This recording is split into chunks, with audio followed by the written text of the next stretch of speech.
or characteristic of an object. Regression analysis. Regression analysis is a technique that helps us to analyze relationships between variables to better understand the world around us. Variables are items of data that describe an attribute or characteristic of an object or participant. They can be numerical, placing objects or participants into discrete groups, or continuous, placing an object or participant somewhere on a scale according to a specific attribute. In data analysis, variables can be assigned as predictors, also known as independent variables, or outcomes, also called dependent variables. There are many applications for regression analysis. Within longitudinal studies, we can examine how early life circumstances or characteristics relate to outcomes in adulthood, middle age, or later life. For example, we may want to see whether there is a clear relationship between people's academic performance at school and their life satisfaction in middle age. Using a scatter diagram, we can plot the life satisfaction score of individuals in our sample against their average academic achievement. We can see that there is a pattern. But can we say how much more satisfied with life people can expect to be if they averaged 1 grade point higher at school? How about if they averaged half a grade point lower? We can summarise the data on the graph by drawing a line roughly through the middle of all the data points. This is the regression line, and we can use it to estimate or model the relationship between our independent and dependent variables. From this model, we can predict that someone who had a grade point average of 2.5 would approximate a life satisfaction score of 7.6 out of 10. This is around 0.8 lower on average than someone with a GPA of 3.5, whose life satisfaction score would be around 8.4. It is important to remember that the line is just an estimation and will not predict the outcome perfectly. One of the advantages of regression analysis is that this simple model can be extended to include more and more independent variables. This is important as it allows us to adjust for variables such as confounders. Confounding variables are related to both the independent and the dependent variable, but are not an intermediate factor on the pathway between them. For example, we might suspect that sex confounds the relationship between academic performance at school and life satisfaction in middle age, because girls achieve better academic results than boys, and women also report higher life satisfaction than men. With regression analysis, we can simply add a variable for sex to our model. After controlling for sex, the estimated association between academic performance and life satisfaction in middle age is weaker. You can continue adding more and more variables to regression models. Regression models are therefore a powerful statistical method for understanding the relationship between variables. To learn more about regression and how it can be performed in different software packages, check out our guidance and suggestions for further reading on the Closer website and Learning Hub.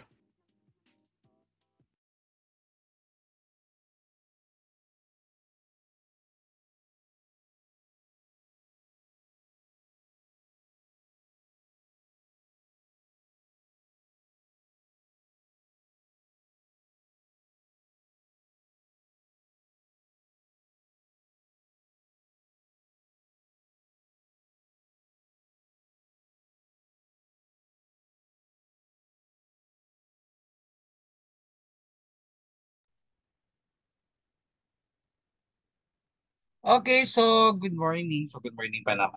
Okay, so kamusta naman po? Yan. Okay. So, remind ko lang yung session na to is a 40-minute session lang. So just in case na maputol siya, rejoin na lang uli kayo to same link lang ha. So same link na lang, just in case na maputol, yung link na binigay ko, yun din pa naman yung gagamitin natin. Okay. So today, so we're gonna discuss one of the um, categories under for the supervised learning. So last time, we have some sample for the classification. So pag sabi natin classification, di ba? So ginugroup lang natin siya into two o ginugroup lang natin siya based on the category or classification na provided for them. Diba? So isa sa mga classification na ginamit natin or the classification technique na ginamit natin is yung yung decision tree. Okay, so ginamit natin is more on the decision tree content. Okay? So ang ginawa lang natin for the decision tree content is more on na naman siya, di ba? More on the divide and conquer algorithm. When you say divide conquer algorithm, so i-divide lang natin yung main problem into specific problem. Then in specific problem, kung pwede pa siyang ma-divide into sub-problem and so on and so forth. Diba? So para makita natin doon kung mas madali natin masisimplify kung naka-breakdown yung main concerns. Kasi kung magpo-focus tayo sa main problem, napakadami niyan. So gawa lang natin is binibreak lang natin siya into pieces. Then after that, pagsasamahin natin. Kaya yun yung ibig sabihin ng conquer naman. Diba? So yung sa last portion for the divide, doon natin malalaman kung yung mga components ba natin o yung mga variable ba natin will be answerable by yes or no or true or false. Then sa pamagitan ng last variable na yon, doon natin madidetermine kung yung mga bagong set na pinapasok natin, yung mga bagong data na pinapasok natin, malalaman natin kung saan siya makaklassify. Yung ginamit natin is for the decision tree. So now we're gonna discuss all about regression. So ang focus lang natin for the regression is more on the linear and correlation analysis. Pero ang gagamitin natin dito is more on Microsoft Excel. So Excel lang gagamitin natin for this online session para at least madali nyo siyang or madali natin ma-interpret yung mga certain content. Yung mga procedure naman, I will send later. Mag-send ako ng mga PDF files and even yung breakdown ng laman ng bawat content natin. So nandito lang naman niya sa PDF. So kung paano makukuha yung breakdown for the regressions. Okay, gamit ang Microsoft Excel. Okay? So ang purpose lang din naman for the machine learning is all about predictions. Di ba? Papasok tayo ng data, then magkakaroon lang siya ng prediction. Yung prediction na yon is pwedeng actual prediction, makuha natin yung actual component or magkakaroon ba tayo ng accurate contents? Yan. Yung mga accurate contents na meron tayo. Okay, so nasa atin na lang daw kung gagamitin natin yung prediction na yon or hindi. Okay, so dito naman, may iba't ibang ways tayo kung paano natin makukuha yung mga predictions na yan using the Microsoft Excel. Pero magkakaroon tayo ng manual component for just simply maipakita lang yung content. Pero meron na naman tayo mga formula na naka-indicate dyan. So, iano naman natin yan sa mga susunod na meeting. Pero ngayon, is all about the linear regression and correlation analysis. So, malalaman natin kung yung bawat variable ba ay may nagaganap. Di ba? Sabi natin yung regression kasi kung tumataas or bumababa. Kung yung mga component natin, for example, pinagbabasihan natin yung gender and yung mga test scores kung ano ba yung mas mataas ng test score, kung more on the male or more on the female. Diba? So yun yun. So kung tumataas ba yung score, tumataas yung ba ito or vice versa. Okay? So yun lang naman ibig sabihin ng regression. Diba? Kung tumataas ba or bumababa yung value based on the relationship. Diba? Okay? So let's start. So ito yung mga common term na marinig nyo later on. So we have the scatter plot, or also known as the scatter diagram. It's used to show the relationship between variables. So scattered, kalat-kalat. Okay. So we have the correlation analysis used to measure the strength of association between linear relationship between two variables. Or if the variables ba is correlated to each other. Kung tataas ba ito, tataas din ba siya or bababa. Okay. Only concern with the strength of relation, no causal effect is implied. Okay. Yeah. So ito yung mga sample natin for the scatter diagram or scatter plot. So for linear relationship, so makikita nyo naman, kaya siya tinawag na linear kasi they almost form a line. Yan.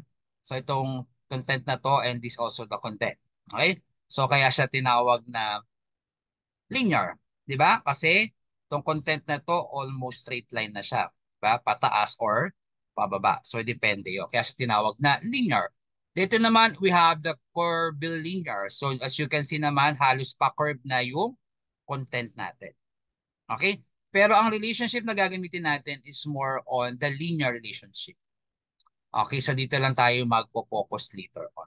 Okay?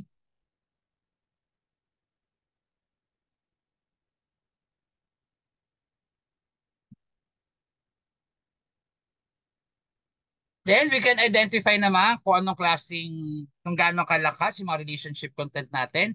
Strong relationship kapag medyo tight na yung distance or medyo small lang yung distance ng bawat component. So that's considered as strong relationship. Kapag weak relationship naman, you can see naman masyadong scattered or malayo yung distance ng mga content natin.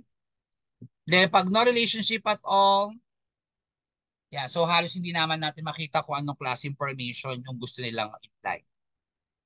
Okay?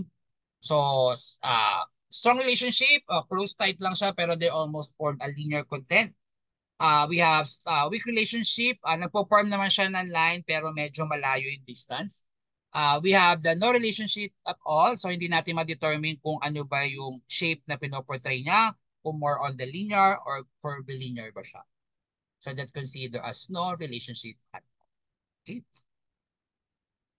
There we have, so ito naman gagamitin natin to measure the relationship or the strength of the relation between the variable. Tinatawag natin correlation coefficients, which is indicated by the variable I. Okay? So correlation is, sabi nga natin, kung merong bang pagbabago or kung may changes ba sa isang variable kapag nagbabago yung isang variable. Then, i-define natin siya using the variable R. Okay? So, gagawin natin dito, may mga methods tayo para ma-solve yung mga yan. Pero kung papansin nyo dito dahil sa PowerPoint na send ko sa inyo dito, mapapansin nyo, nandito na lahat kung paano computein yung makikita natin sa, ano natin later on, sa Excel function. Pero, hindi na natin ipopokus lahat yun kasi ang ito more on statistical content na siya. So hindi na natin sakop yung content na yan. So dito inaano lang natin para mapakita lang natin na mas madali kung magkakaroon ba ng pagbabago or changes between the two variables. Okay, yun naman ang focus natin for regression. Then ang gagamitin natin for decision making at all. Okay? Yeah. So what are the features of R? What are the correlation coefficient? So ang variable na pwede natin gamitin dito is from -1 and 1. So sabi dito, the closer to -1, the stronger the negative linear relationship. The closer to 1, the stronger the positive linear relationship. And the closer to 0, the weaker the linear relationship. Okay? So kapag 1, ang conclusion natin doon ay stronger positive linear. Pag -1, negative linear. Pag 0 at all, so weaker linear relationship or no relationship at all. Okay, so yun ang interpretation natin. Kapag 1, positive linear relationship. Pag negative, negative linear relationship. Then kapag 0 or closer to 0, it's mean no relationship at all. Okay? Yeah, so ito example na approximate. Approximate lang naman siya. We have the -1, so pababa tayo. So we have R is -0.6. R is equivalent to 0. Ayan, so mapapansin natin. So, naka-flat siya. Then, we have R plus positive 0.3. So, medyo scattered siya. Pero may mapapansin nyo, may nagmi-meet pa rin sa line. Okay?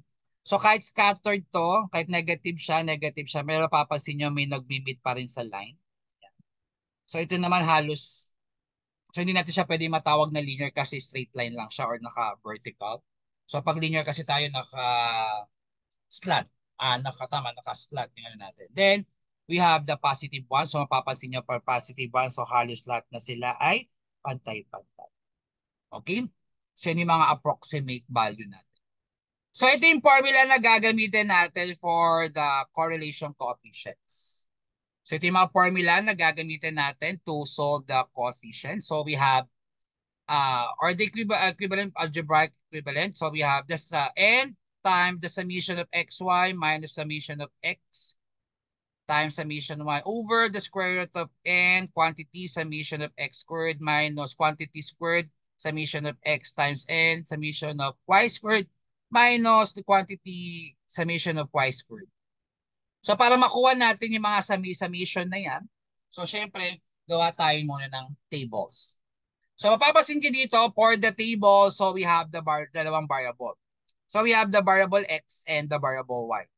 So the variable x will be our dependent variable. So pag sinabi natin dependent variable, ito yung factor that we are trying to understand. So the dependent variable, ito yung factor that we are trying to understand kung may relationship ba yung content na to. Halimbawa, yung trunk diameter ba natin, kapag tumataas ba yung puno, nagbabago rin ba yung diameter kaya siya naging dependent? So may correlation siya. Then we have the independent variable. So independent variable, that is the variable y. Dependent variable is variable x. Independent naman si y. So ang purpose naman ito, factors that may influence the dependent variable. So pag tumataas daw ang puno, may capabilities din daw na yung trunk diameter niya is tumataas din. So iti-test natin na later on. Okay? Then, so para makuha daw natin itong mga formula na to, para makuha natin yung mga formula na yan, summation of xy, summation of x, summation of y, yung x squared, tsaka y squared, syempre kailangan daw natin siya so i-breakdown lang natin. So kunin lang natin yung variables. Syempre gamit tayo ng Excel.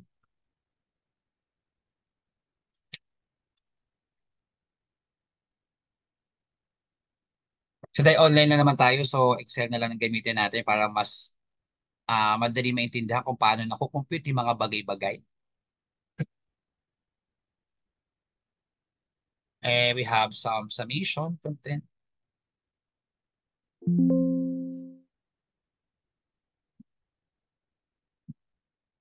So kunin daw natin yung summations. Diba?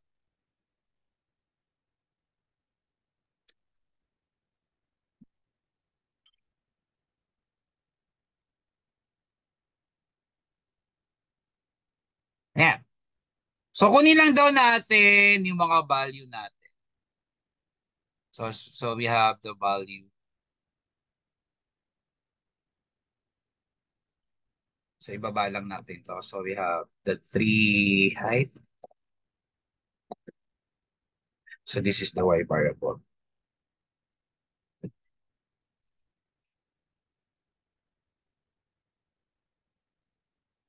So ito yung trunk diameter, which is the x variables. So yun lang. So kunin daw muna natin yung nasa formula natin. So ito yung naman yung formula natin. So para madali makuha yung mga formula natin, di ba? So ipa-plot lang natin yung mga yan. So we have xy. So we have xy. Then we have x and y. So this is the x and y. And they have x squared. We have y squared. And syempre we have the summation. So yun lang. So kunin mo natin. So x times y. So we have x times y. And then we have y squared. So that is y squared. So y times y. Then we have the x squared, which is 8 multiplied by itself. So 64. So yan. So nakuha na natin yung y squared. So yan. So yan lang naman. Then kunin natin yung summation, yung sum ng bawat variable. So we have the summation. So kunin lang daw natin yung sum ng bawat variable. So we have 321. We have 73. We have 3142.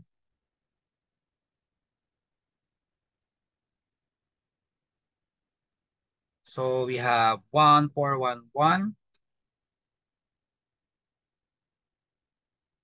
And syempre we have 702.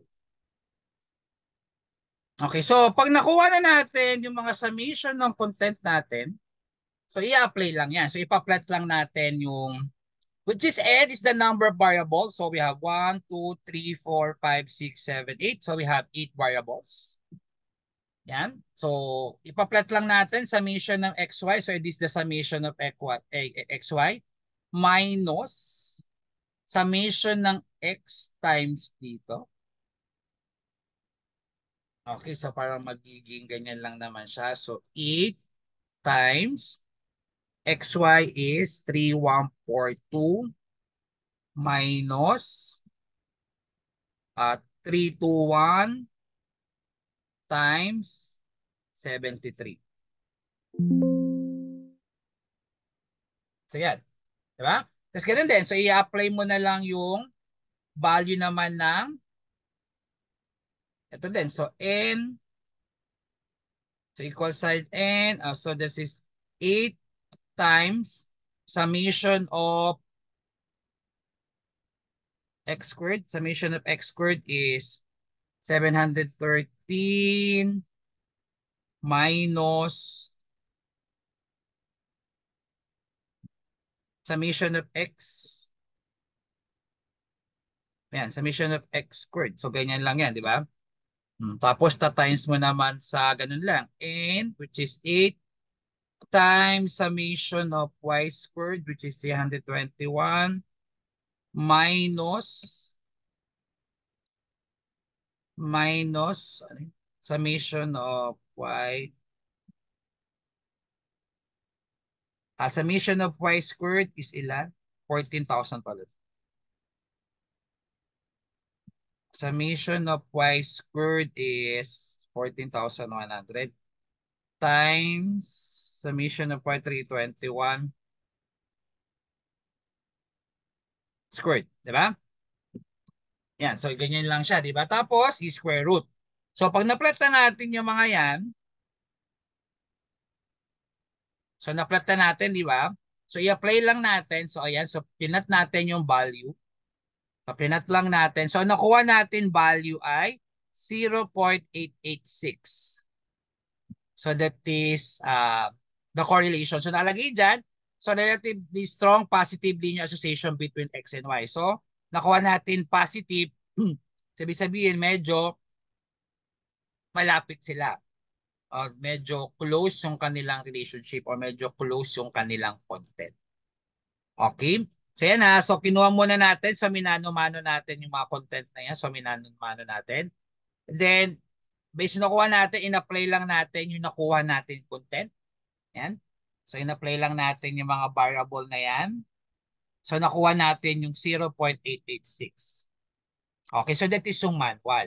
Pero kung gusto mo na mabilisan, so ito yung technique natin. So, sabihin na natin, ang R na na-compute natin, so really, ang correlation na compute natin is 0.886. So, that is, ang conclusion natin, meron tayong strong linear relationship. So, ibig sabihin, may pwede magkaroon ng positive changes. So, pwede siyang magkaroon ng positive changes. Yan.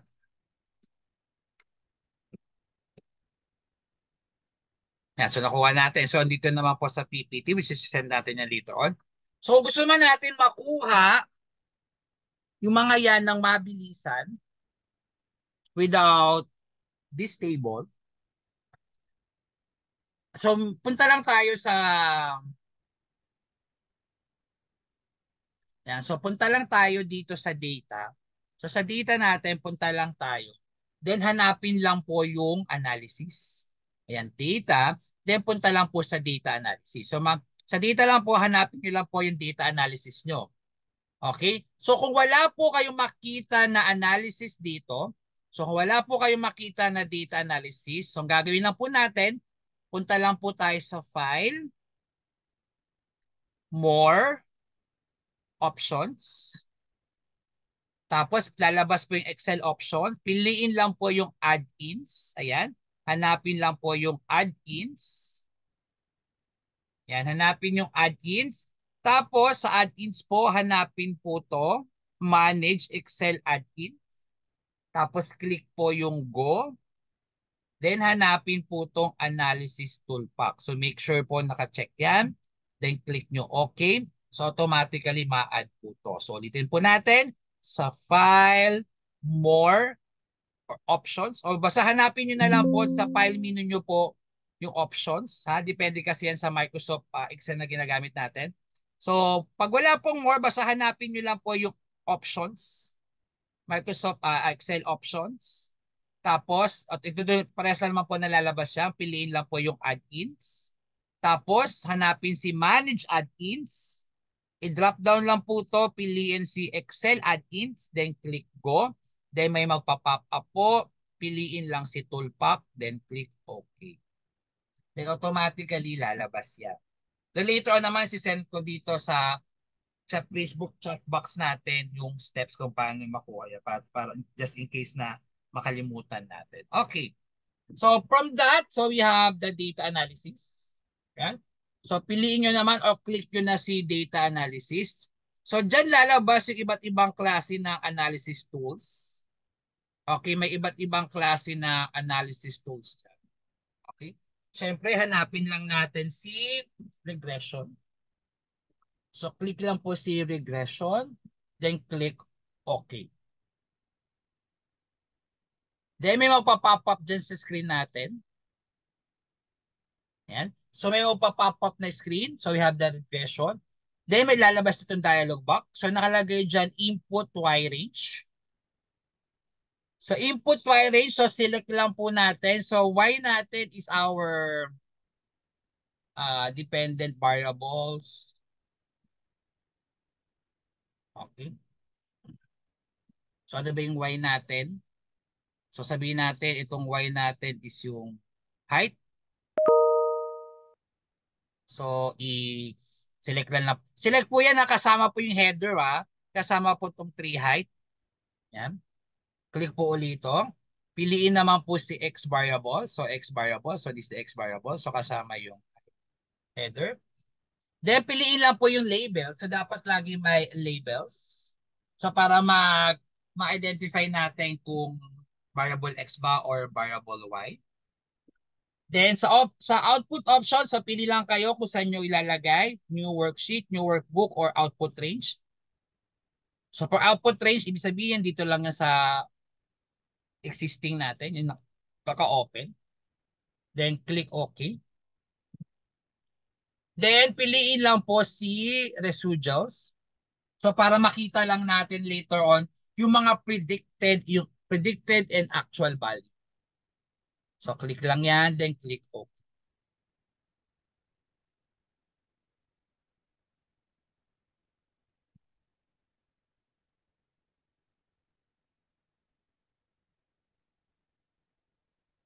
So na po.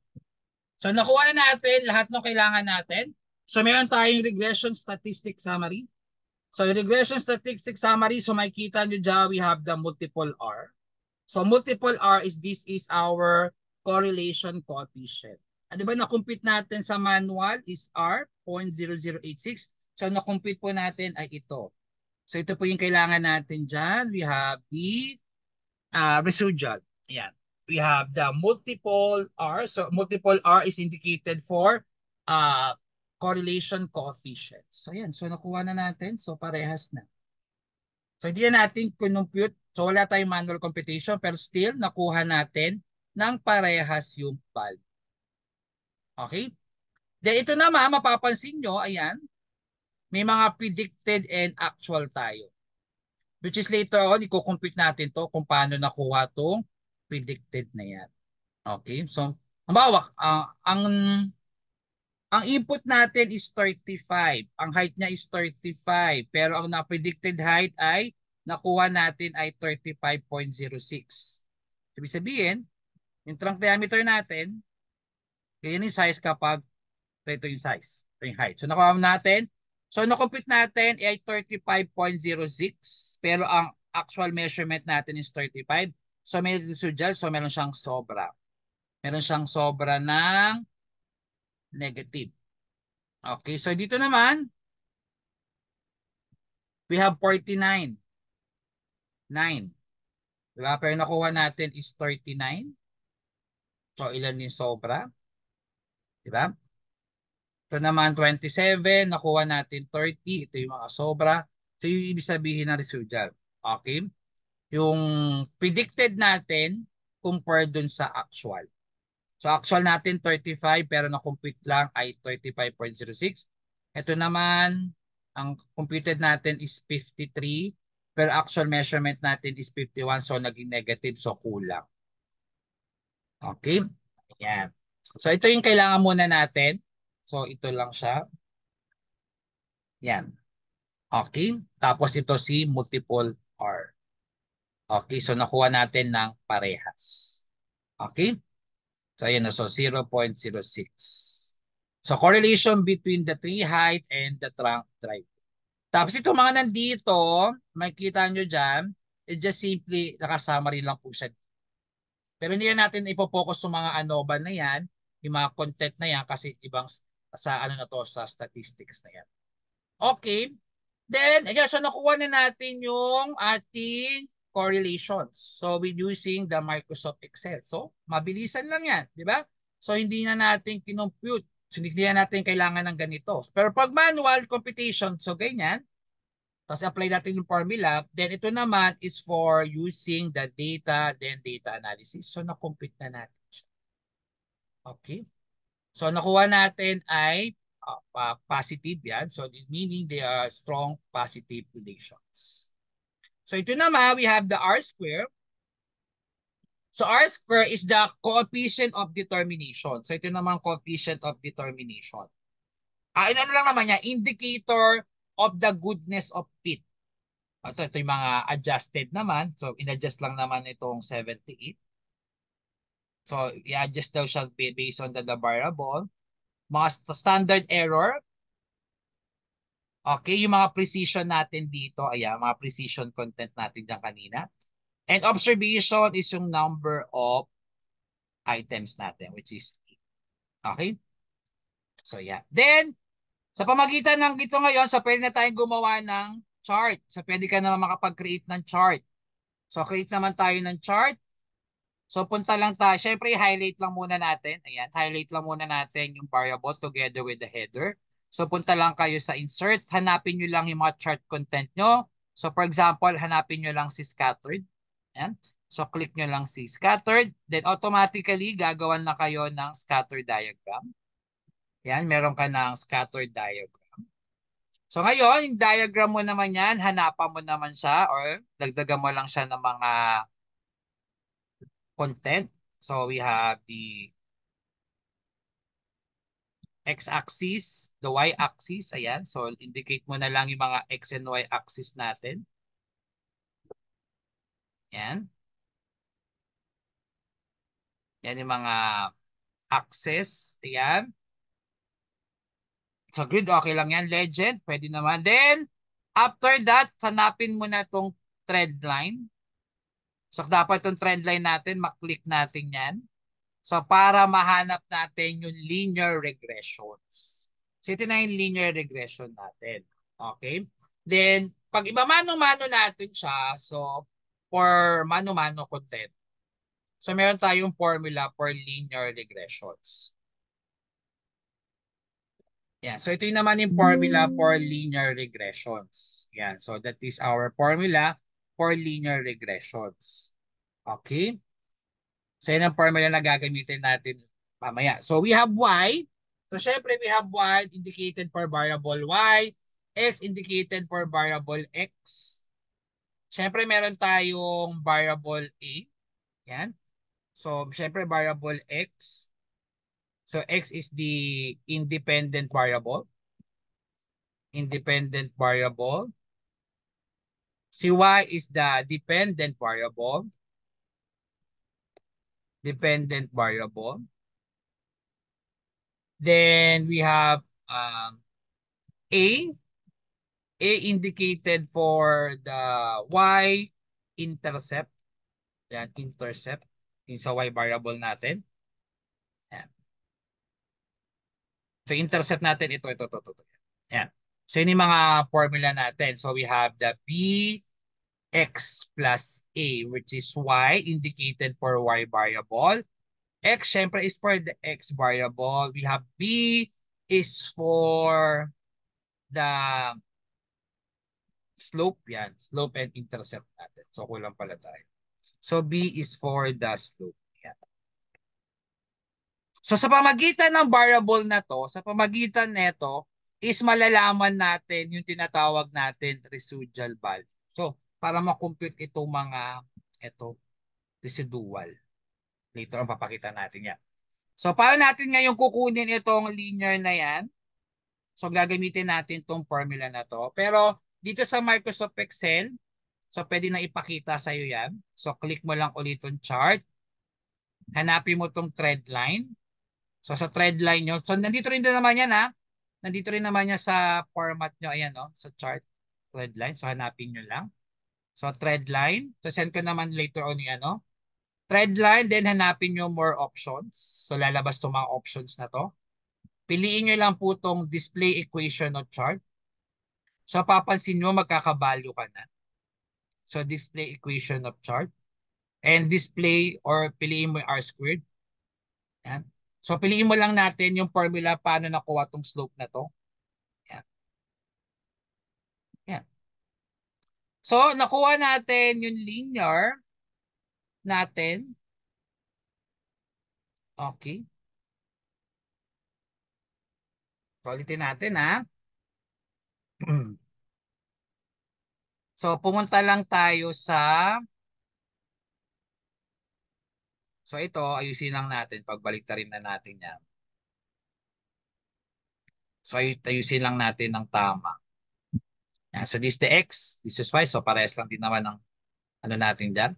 Okay, so inalis lang natin. So we have x and y variable.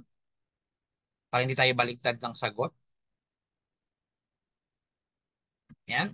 Tapos paano nakuha? So ulitin lang natin yung summary. Yan, bago mag-end itong itong Zoom.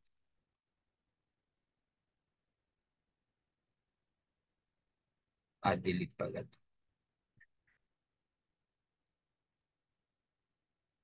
Okay, so data analysis, regression, okay. So piliin yung y variable. So we have the y variable.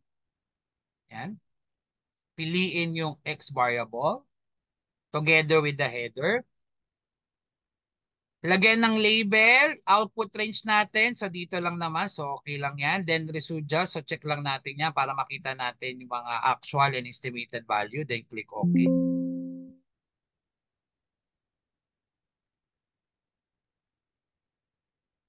X variable.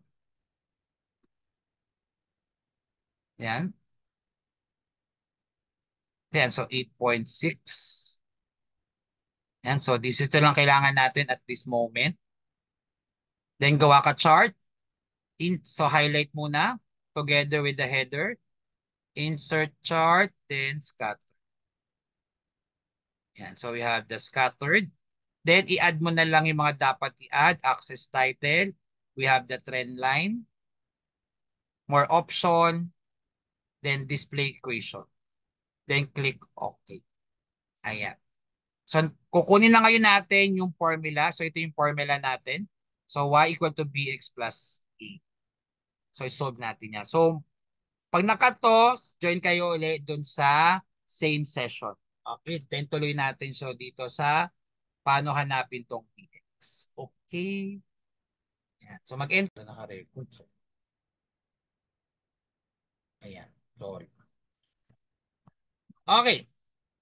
So, nakuha natin yung formula. So, nakuha natin yung formula na 4.1. So, para sa regression na to. So, para makuha natin tong y is equivalent to bx plus a. So, b is the slope, y is the a, y is dependent, x is independent. So, dito ngayon, sa summary natin sa statistics, hanapin nyo lang yung intercept tsaka yung trunk diameter. So, yung variable na ginamit natin doon kanina. So which is yung intercept natin nga ito. Naka-share screen ba? Yan. So yung naka-intercept natin, so obviously, sabi dito, y-intercept which is the A. So ito lang naman intercept natin. So that is A. Then obviously, na yung trunk diameter natin will be the slope. So i-apply na natin yan. So ito yung y is equivalent. So y is equivalent to bx plus A. So ngayon, gamit yung formula na to, kunin ngayon natin yung, compare ngayon natin yung yung actual value dun sa predicted. Then we have the difference. So yung value natin will be the x. So ito yung x, di ba? So that is x. So dun sa chart natin, kunin lang natin lahat ng value ni x, which is ito. So kunin lang natin lahat ng value ni x. So ang value ni x ay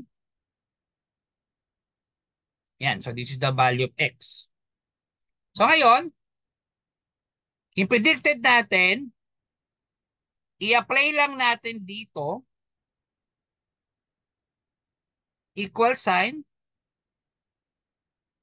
So copy na lang natin to. So equal sign. So yan yan, di ba? Equal sign. So i-apply lang natin dito yung value ng x. So yung value ng x mo? That is 8. So the value of x is 8. Yan. So 4.5. So ma-minus lang natin yan. So sama na lang natin tong diameter. Yan.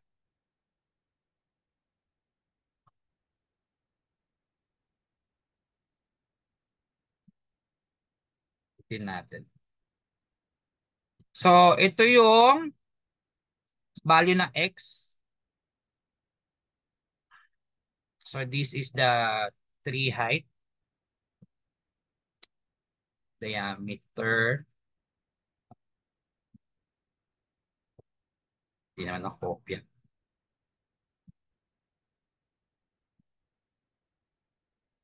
Tree height.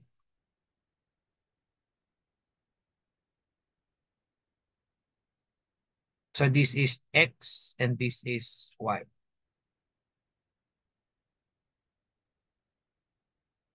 Yan.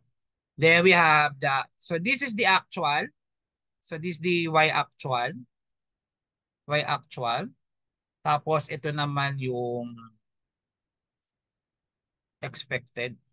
Uh, Actual, computed. Yan. So ngayon, kung apply lang natin. So apply lang natin tong formula na to dito. So times, di ba, apply lang natin. Copy lang natin yung formula. Sa times daw natin siya sa variable x. So this is the variable x. Yan. Tapos enter. So ang actual natin ay, so sige, compute. Expected na lang sabihin natin. So ang computed natin ay 35. Expected natin is 35 pero nakuha natin ay 35 lang. Tapos copy mo lang yan. So bawasan na lang natin. So 3 components. Yeah. So ang nakuha natin measurement is 35. Pero expected natin dapat ay ito.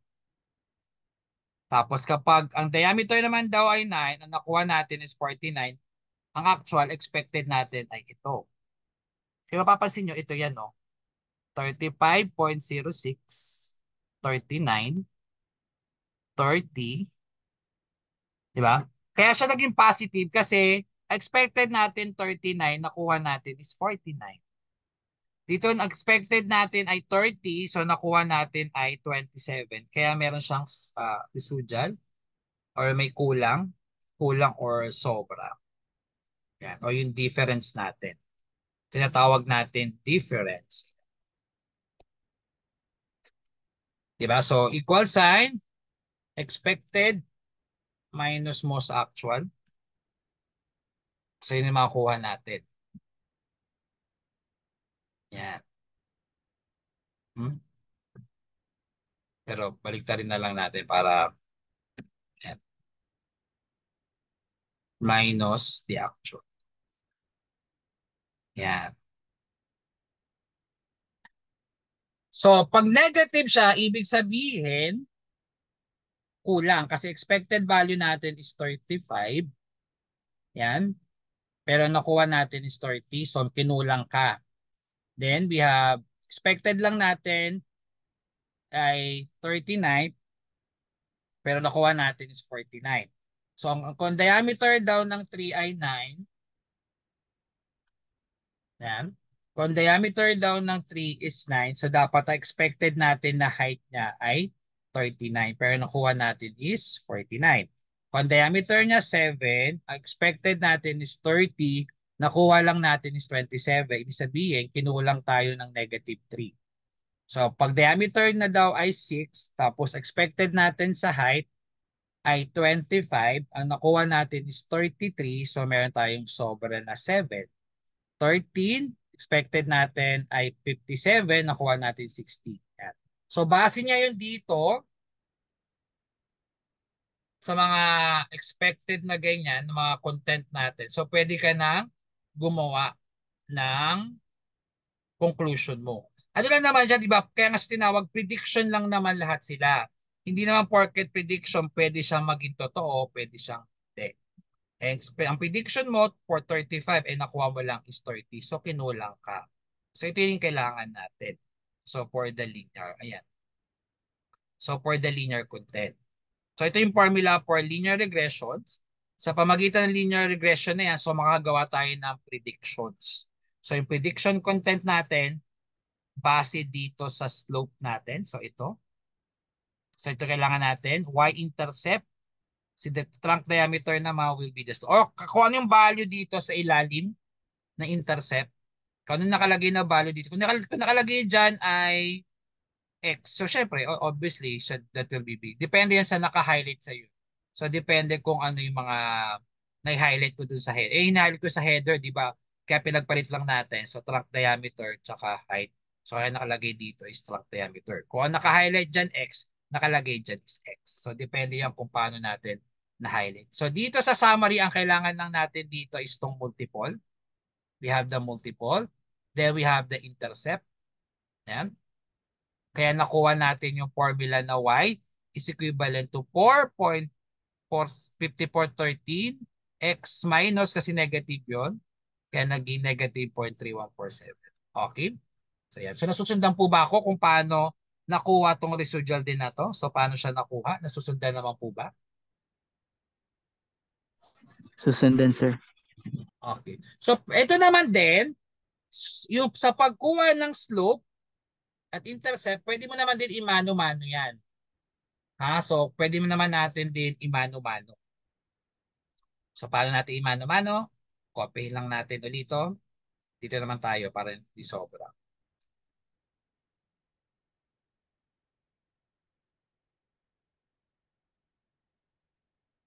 So, pwede natin kunin mano-mano si regression. So, pwede natin kunin mano-mano si regression. So, regression formula. So, yung regression formula natin ay ano? Ay y is equivalent to dx plus a. Diba? So, yan yung formula natin. Okay? So, kunin natin si B, kunin natin si A. Which is sabi natin, si B is the slope and si A ay si y-intercept.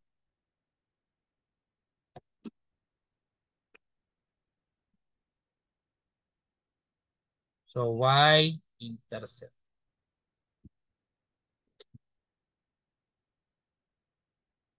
Wait lang, saksakang.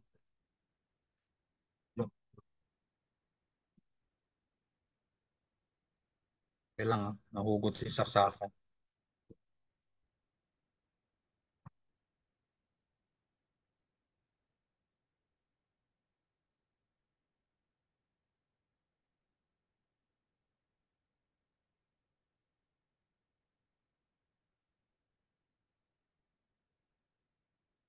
Wait lang, hugot sa ng monitor ko. Naka-extended. Wait. Yeah. So, pwede natin yung manual. So, isa-isa natin kunin si yung mga regression formula natin. So, pwede isa-isang kunin yan. So, kunin natin si E. So, para makuha natin si A, so gamitin natin. So, A is the intercept. So, gamitin mo lang yung formula na intercept. Yan, inter. Yan, intercept. Yan. Then, kunin mo lang yung variable natin. So, variable Y. So, highlight mo lang daw to. Ayan. Copy. Tapos, no variable X yun. No. Nakalagsulat naman, di ba? So, makita nyo naman nakalagay dyan. Intercept, we have known variable Y. So, variable Y. Comma, variable X. Then, enter. So, nakuha natin Y is negative 1.3146. Y is negative 1.46. Y intercept. Ayan. No? So, nakuha natin negative 1. Diba? So, ginamit natin formula dito ay so, the formula na ginamit natin dito ay intercept. Intercept. So, we have the Y variable saka yung X variable. Okay? So, kaya nakuha natin si Y-intercept. Yan. So, that is intercept. Yan. Known variable Y. Comma. Known variable X. Enter. So, nakuha natin is yung negative. Diba? Then, pag kukunin naman natin si slope, which is si B. So, sa pag si slope naman ang kukunin natin. So, ganun lang din pag sa slope. So, gagamitin nyo naman ay slope. Yan. Slope, tapos known variable Y, comma, known variable X. Then, enter. So, that is 4.5. So, ginamit naman natin formula ay slope, variable Y, comma, variable X. Yan. So, yun yung ginamit natin na formula. Okay? So, that is equal sign daw, slope, known variable Y. So, lahat ng variable Y mo, copy. Then, lahat ng variable ng X, enter, close. So, nakuha mo na yung 4, 4, 5. Then, pwede mo na siyang i-apply. So, pwede mo na i-apply yan. I-apply mo na ngayon yung content natin. Diba? So, magiging Y. Y is equal to 4.54. So, ano yun lang natin? Yan. So, 5, 413. Ayan. 413 X. Diba? Minus, kasi negative yon. Minus 1.3147. Yan. Okay? Nakuha na natin. Pwede natin mano-mano si A, mano-mano si B, tapos apply mo na yan. Then, kunin na lang natin uli yung ito. So, pwede mo na siyang isolve uli. Diba? So, yung expected natin nakuha, ito yung residual difference, i-apply lang natin yung formula. So, kunin mo lang yung variable na X, tsaka yung variable na Y. So, si Y will be the actual. Yan. Tapos, i-expected natin, i-apply lang natin. So, we have 4.5413 times sa variable ni X. Ima-minus daw natin sa 1.3147 and yan. Tapos, so yung difference lang natin. So expected kasi natin ito 35. So nakuha natin is ito. So, para makuha mo naman yung sobra o kulang, so expected minus the actual. Okay, ay baliktad. Dapat negative. So, we have the actual minus the expected para makita natin yung negative. Yan. So, ito ang formula natin dito ay so, kinuha natin ay yung actual. So, equivalent to actual minus the expected. Yan. So, kaya naging 35 minus the expected. So, naging negative. So, negative value, ibig sabihin kinulang ka. Positive value, ibig sabihin sumobra. So, based dito sa prediction na to, napapansin natin na may kinalaman din talaga yung diameter natin, diba? Para makuha yung actual height ng mga puno. Kaya ito ay independent, ito ay dependent. So, nakadependent ang tree height based on the tree diameters. Then, ito din, so ito, kung ayaw mo naman na na isa-isa, pwede mo din naman diretsuhin na lang natin.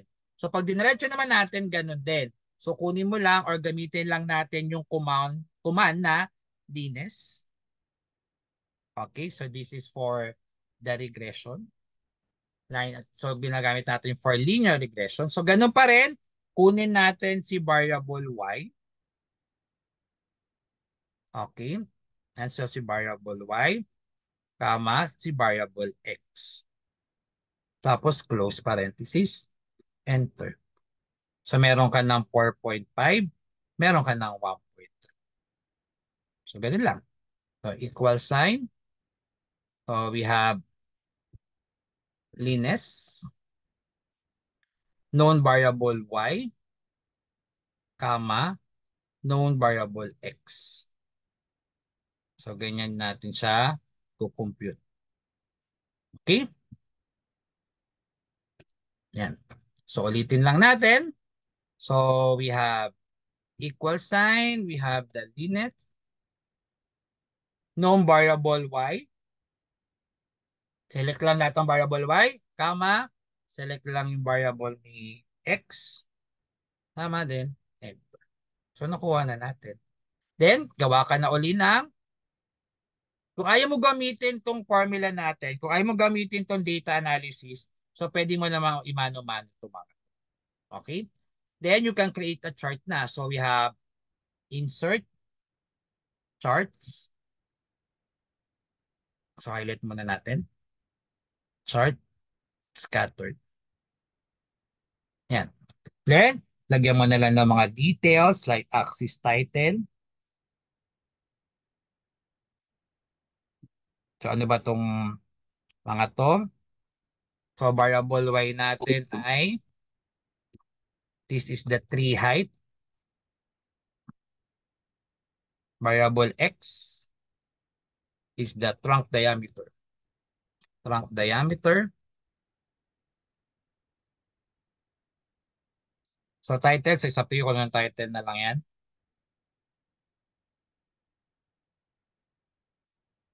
At huwag kalimutan ilagay si trend line. So pwede mo i-check yan. So para makita lang natin. At kung gusto mong malagay yung formula, so hanapin lang sa options. Ayan, chart element natin. O kung sa iba, hanapin nyo lang dito. Click lang yan. Then, more options. Hanapin lang tong display equations. Then, click OK. So, yun na. So, automatically, na-compute mo na yung equation. Pwede mo i-compute siyang isang diretso gamit si Linus. Or gusto mong manual, hanapin yung A which is y-intercept. So, intercept. So, si B naman ay si slope. So, ito. Then, i-apply na lang yung formula ng y is equivalent to bx plus e. Yan. Then, after that, pwede ka na magkaroon ng comparison. So, magkakaroon ka na ng predictions. Yan. Ito yung expected mo, pero ito yung actual. So, based on the expected tsaka actual natin is pwede ka nang gumawa ng data analysis mo dyan. So, pwede ka nang gumawa ng analysis kung anong napapind out natin dun sa mga certain content. Okay? Ayan. So ito yung pag-compute ng regressions gamit ang Microsoft Excel. So medyo mas madali siya. Kung imamano-mano mo lahat yan, ito, kung lahat ng content na to, imamano-mano mo, andito po yung formula. So ayan po yung mga formula natin kung paano kunin yung mga na-compute po dito, which is ibang part na kasi nito will be on the statistical content na siya, which is naka-out of line na natin. Pero kung paano kunin yung mga content na yan like to slope and intercept, so ayan naman po yung formula natin. Yan. So may mga steps din naman po yan dito. Okay, so you can verify them. Yan yung mga SST, SSE, SSR. Yung makikita nyo po dito, yan SS, SMS. So dyan naman po yung mga computation, which is hindi nga natin siya iano kasi that will be out of line. So pinakita lang natin is more on the regression content. Okay. Ayan. So yan po for the regression. So sa pag sinabi natin yung regression, is tinitignan lang natin based on the predictions kung meron bang relationship between the two variables. So makita natin na nagbabago talaga ang tree height based on the trunk diameter. So based on the trunk diameter. Okay, yan. Kasi ang height natin is 35. Expected natin 35 pero nakuha natin ito. Yung trunk diameter 9, expected natin is 39. So nakuha neto. So sobra siya. So pero mapapansin mo, majority naman sila ay more on the positive sides. Okay. So ganyan lang po ang pag-compute ng linear regressions gamit ang Microsoft Excel. Diba? So nasusundan po ba ako? May questions po ba? So sisend ko ulit dito sa chat box yung mga itong PowerPoint. Saan yun? Then ito, pwede nyo rin gamitin. Pwede nyo rin i-test na rin yung mga content dito. So pwede nyo naman i-test yung mga content dito sa PDF file na sinesend ko. Para at least, pag sinend ko yung activity, ganyan lang din yung gagawin nyo. Okay, so send ko din tong ano na to, PDF. So nasend ko na yung PDF, so send ko rin tong ating regression. So sisend ko lang din.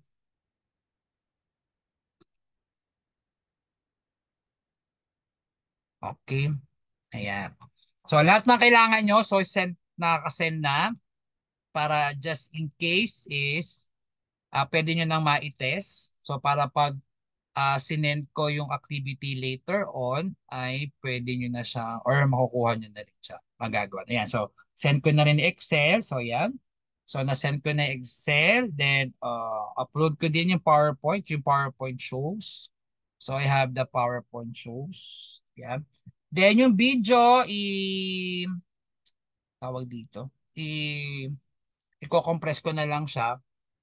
Tapos i-send ko na lang yung link later on. Okay? So do you have any questions po ba? Clarifications?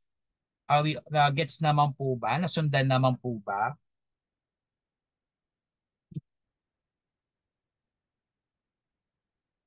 So okay naman po, no? Nasundan naman po. Okay naman po, sir. Yan. Okay. So yan na. So hindi na tayo gumamit ng computation. So kahit wala kang calculator, so magagawa natin. So mas mabilis lang natin na solve yung mga content natin. Okay? So that's it. So if there's no further questions, so that will be all for today. So abangan nyo na lang po yung a-upload ko na content for your assignment na lang din. Okay po. So thank you. Bye-bye. See ya and see you on Thursday. Thank you. Ingat. Goodbye and thank you, sir. Ingat Goodbye and po. thank you po, sir. Goodbye and thank you po, sir. God bless. Thank you.